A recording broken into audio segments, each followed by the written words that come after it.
Hello my friends, I'm Coral. Welcome back to my channel. I'm here today with the books that I finished in May. Boy, it was a month of many ups and downs for me. I'm actually surprised I was able to finish what I did. I did listen to a few audiobooks, which sped things up for sure. And boy, oh gosh, it was just like not a great month. Not even reading wise, just like in my life. Not a great month. I had a lot of shit going on. I started physical therapy for an issue I'm having with my neck that it's like a neck pain that causes headaches. That feels like it's always on the right side of my body, and they feel like really terrible sinus headaches. So that's been going on for a while, and finally I was able to start physical therapy for it, and that seems to be helping a lot. The neck pain is still there, but there are also times where it's not, which hasn't happened in like 2 years, you know, so that's really crazy. So I mean, hopefully that helps, but that's, you know, a big reason for the lack of videos this month is I just like can't find the time to do it. So yeah, just twice a week appointments. We had swim practice and just all this stuff. We had some unfortunate stuff happen in our family again this month. It's just like this whole from May last year to May this year has just been really kind of the dumps. So I'm hoping that you know, we can, well, obviously we've gotten through this, but hopefully we can just take a big step and like step over this shitty stuff and step into a better time. Fuck, I don't know. Also, like, I think historically May is a slumpy reading month for me, so it's just, you know, it is what it is. My health is feeling better though, so I'm happy for that. It's almost summer break. We've got some exciting summer stuff coming up for my family, so I'm just gonna try to be positive and look forward towards that stuff. As far as my reading goes, I read 11 books this month. 3 were off of my TBR, so I count those as books that I've owned prior to this year. Two books were rereads, so it's like those aren't off my TBR, but they're not just like, I'm not just like ignoring old books. Well, I kind of am actually. Anyways, one was from the library and one was an ARC copy that I had. And then the rest were just like, you know, newer things that I bought this year. This month I read 4,458 pages, which is about 143 pages a day. That is thanks to audiobooks for sure. I had a goal for the year to read, oh my gosh, every time. Was it 40,000 or was it 35? I think it was 40,000 pages in this year. So after last month, my remaining total was 21,393 pages. And after this month, I have left 16,935 pages till I reach my goal. The genres I read this month were 5 horror books, 2 fantasy books, 1 thriller, 1 like nonfiction history book, 1 true crime book, and 1 book that would be considered, I think, to be Southern Gothic. The oldest book I read this month was published in 1974. Then I read a book from 1985, one from 1986. Then we jump to 2000, and then we jump again to 2011. I also read a book from 2020, one from 2021, and 4 new release books. So those were published in 2022. I'm mostly trying to be more like cognizant of the series I'm reading. So 1 book I read caught me up on a series. I also started a series, and 1 I read, which is like a series that I'm rereading, and so it's just like I'm continuing on with that series, I suppose. The age groups for this month, 1 was a young adult book and 10 were for adult audiences. 3 of the books I listened to were audiobooks, 8 of them were physical books, 1 was a manga, 1 was a novella, and 9 of them were full-length novels. All right, and now we can finally get the fuck onto, you know, talking about these books. First off, Dark Angel by V.C. Andrews. This was published in 1986. This has some interesting step-back art, which really tells the story of Heaven finding out her family lineage. She's holding looks like probably a photo album that says "Our Family" with her step-grandfather Tony in the back, looming in the back, always looming in the back. And this is the second book in the Castile family series. Heaven's a little bit older and she gets the opportunity to go off on her own. She's an adult. She doesn't have to live in her hillbilly shack, as she would call it, and she's out of the reach of her crazy adopted parents, and now she's found her grandparents, her biological grandparents. And of course, being a V.C. Andrews book, there's lots of very interesting family dynamics going on here, some that are very questionable. And overall, this is just a really sad book, just like the first one. It's a little bit over the top and great. This was such a fun reread. These books hold a lot of nostalgia for me. Okay, next up, published in 1974, is Gwen in Green by Hugh Zachary. This was reprinted by Valancourt Books under their Paperbacks from Hell line, and oh my gosh, I just need a print of this artwork. It's so beautiful. I love this so much, and it really, boy, once you read the story, this really just does embody like what's happening here. So I'm not gonna get too far into this. I will say that I enjoyed reading it, but this is a book that I'm going to be talking about in an upcoming trope video, so that will be in July probably. So yeah, keep an eye out for that. We're going to be talking about eco horror, and this is just perfect. It's perfect for that. Okay, then my 5-star prediction for this month was Uzumaki by Junji Ito. This was not quite a 5-star read, but it was really enjoyable anyway. I have such a really fun time with Junji Ito's stuff. I've read like the big three. I've read Tomie, I've read Gyo, and I've read Uzumaki now. So Uzumaki is about a small seaside town that becomes like obsessed or kind of infected by spirals, and in his kind of the familiar, at least in the 3 that I've read, his stories are almost like vignettes, like they're almost a one-off, except for, that they follow this theme with the spiral thing. And not all of the stories are chronological, but some of them definitely are, especially closer to the end and like the conclusion of what happens to the town.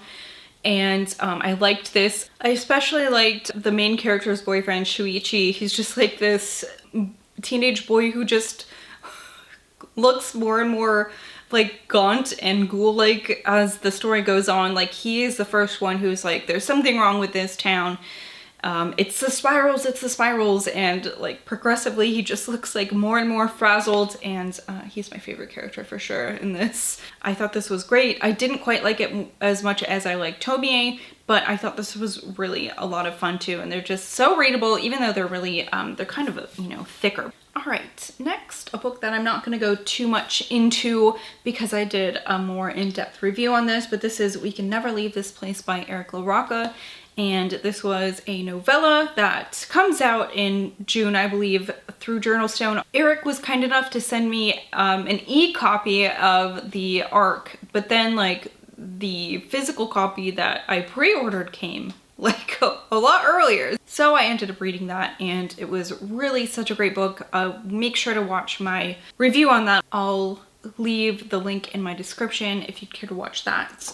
This was really good though. I definitely recommend this. Okay, next on my list, I can't remember like what spurred me to pick this up, but I did end up reading The Alloy of Law by Brandon Sanderson, which is like the second leg of the Mistborn series. This happens 300 years after what happens in the Mistborn series, and so these people now live in a city called Ellendale, after Island Adventure, of course, and some people talk about Vin, although they don't call her Vin. She's got like a name like she's a deity.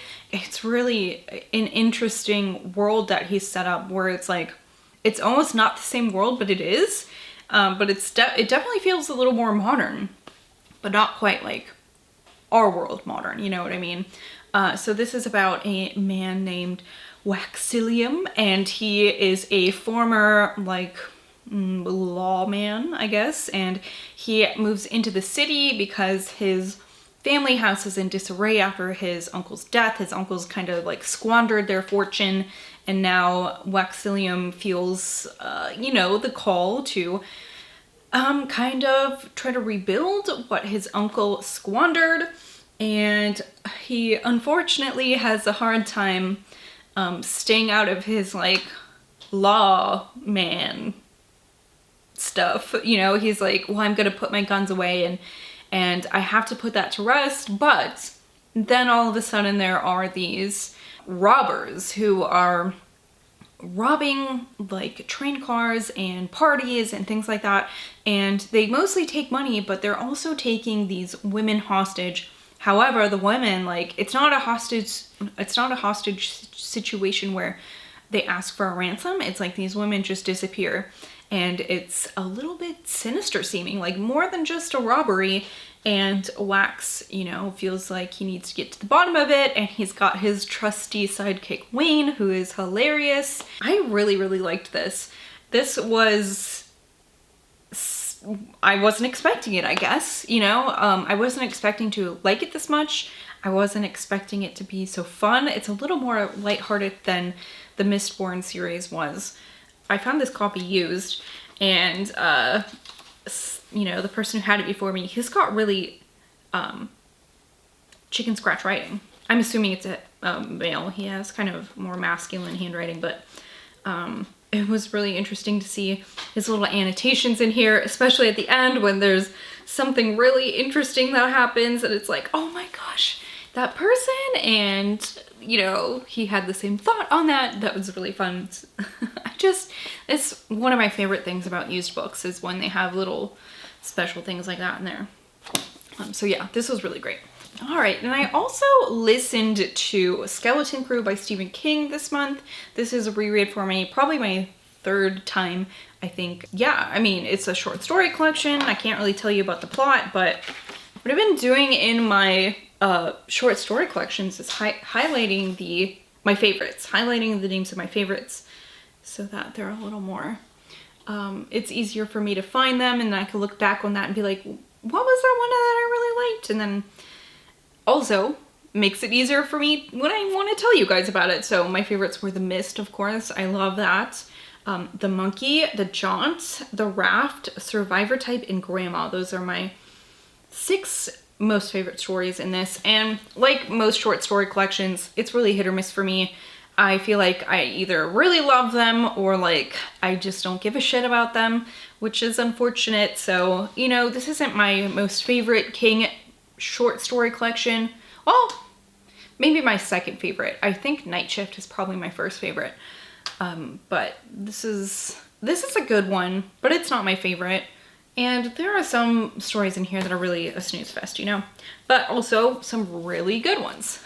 It's just really, that's why I don't like short story collections that much, or why I feel lukewarm to them. I guess it's like either they're great, either the stories are fucking great, or they're just not. That's what I feel like, at least, you know? Oh, I keep trying to remember to talk about the years that these were written when I review them, but I've forgotten again. Anyways, this is a new release. This is 2022. This came out just this month. This is Primal Animals by Lynn Rubin, and I won this copy in a Goodreads giveaway. And I was really looking forward to this. This is supposed to be a book. I mean, it is supposed to be. This is a book about a young woman named Arlie who is like, I think she's going into her junior year of high school. So she's got to be like 15, 16 years old. And she's being sent to this elite summer camp that's like a college prep summer camp. So part of it is focusing on school stuff and part of it is normal summer camp, but like, you know, a little more fancy. Like they're doing archery, they're doing like horseback shit, you know, things like that. She is a legacy member. This is her first year, but her mom also went to this camp when she was in high school, although she started like going into high school, not like a couple years after going into high school. Arlie feels a little ostracized because of that. And she just has a lot of insecurity issues anyways, and some issues with her identity and being comfortable with who she is. So she struggles with that throughout the whole thing, and she ends up getting invited to this like secret society, and that stuff gets kind of spooky a little bit. For me, this fell flat because of Arlie. I just didn't really connect with Arlie at all. Her personality was so strange because she has this really like self-deprecating stuff that she does, and she is very meek, but then it's like on a dime she's like a predator, and it's like I just didn't understand what was going on. And she does these things, and I'm not really sure of the motivation because she herself is insecure and talks about herself like she isn't a very strong person, and she can't stick up for herself and stuff like that, but then she'll like turn and snap at people, and I don't understand. I know that people are complex, it's just like this is so very opposite, and it doesn't quite make sense for me. All in all, you know, this was so much about the relationship she's making rather than the spooky secret society stuff. There is this mystery behind why her mother was such a notorious person at this camp, and that was just kind of meh. It was a lot more tell than show, you know? It was like Arlie is scared instead of showing me why Arlie is scared kind of stuff. And she also has this like really strong bug phobia, which I can relate to, but this book alludes to like that being from something deeper, and then like that's never really explained. Like, I don't know. I don't know. This just wasn't quite what I was expecting. I didn't really enjoy it. The pacing is slow, and I don't know, you know, this is going to be a book that I probably don't think about in a year, you know what I mean? Which is unfortunate, but it is what it is, I guess. Next, I really need to talk about the 2 audiobooks that I listened to that I don't have a physical representation of this month. The first one is The Perfect Father by John Glatt, which is a true crime novel. This is about Shanann Watts and her 2 babies. They were murdered, well, her 3 babies that were murdered by her husband, Chris. And that's been a really buzzy true crime story. And it's one that honestly really baffles me because of the way, I don't know, it's just, I think I'm with everyone who knew this person, who knew Chris, it just does not seem, you know, it just seems really strange compared to all the things that I've read about him in his childhood, and the articles that I've read and the videos that you see. I just can't, it just seems so crazy. And also, you know, the fact that he killed his children really, I don't know, it's just very troubling to know that a seemingly normal person, you know, with some strife in his life, but somebody who's never been violent or anything like that, will just suddenly murder his entire fucking family.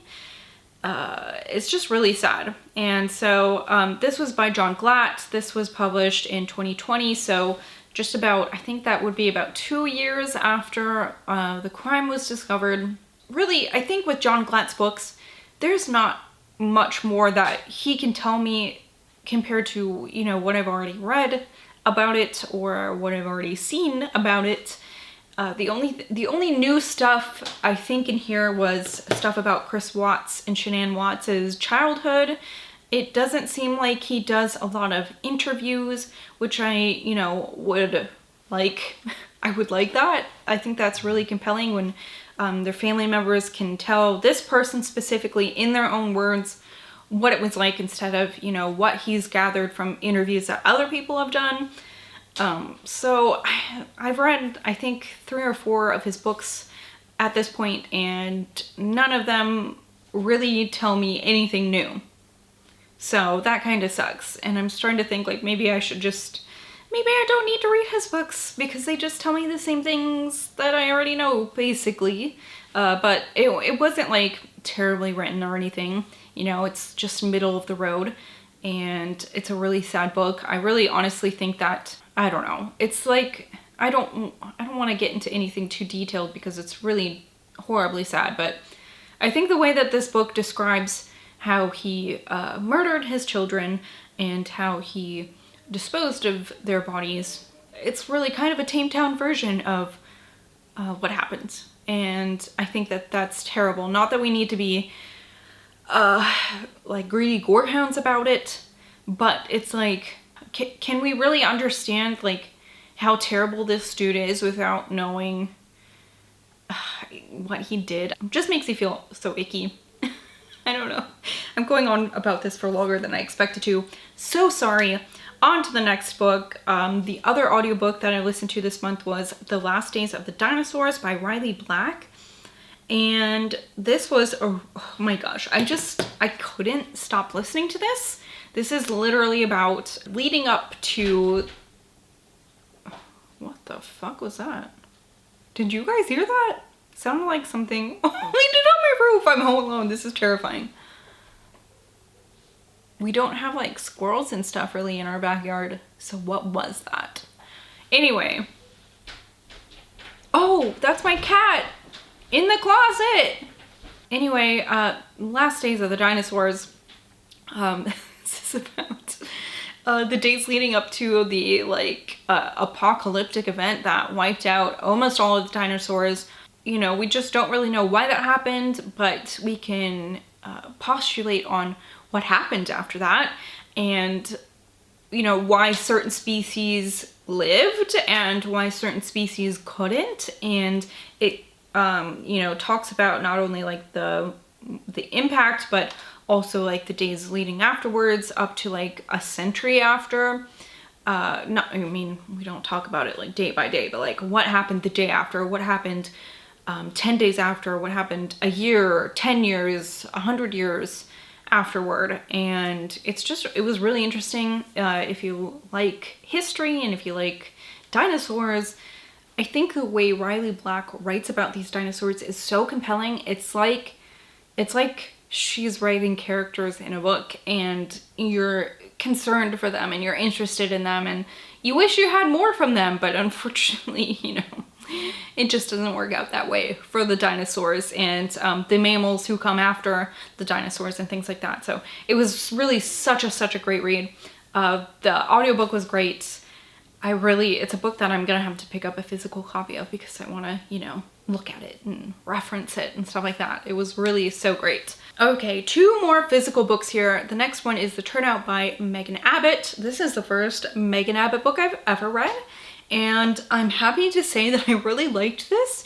This was such a little nasty book, you know, very insidious. And this is about 2 twin sisters who grew up in, doing ballet. Their mother was a ballet instructor. She had also been in the ballet, and eventually one of the sisters marries a student who had been living with them. His name is Charlie. So it's Charlie and Dara and Marie, and they make up this very strange throuple almost. They're very codependent on each other, and Marie and Dara's parents have died quite some time ago, and they go on and keep teaching at the school.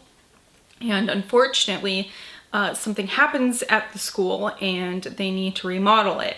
And in comes this contractor who's like king shit, and he rubs really everyone the wrong way except for Marie, and things get wildly out of hand. This is almost like the movie Mother, where a visitor starts taking way more than the occupants want to give, and these things keep happening in the school, and it's like they're trying to fix these things, but now these other things are happening and they're a little bit suspicious, and the whole thing's just kind of suspicious. And really this felt like an adult V.C. Andrews book. It was so much fun.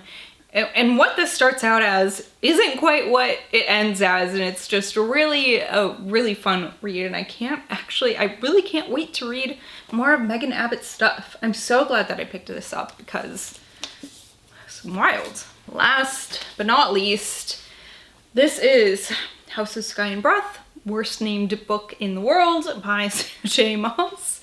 And this is fucking 800 pages of not a lot, honestly. I really like Sarah J. Maas's books, but I feel like the longer they get, it's like there is just a lot of editing she could do. She could probably edit out a fucking fourth of this book and it would be better.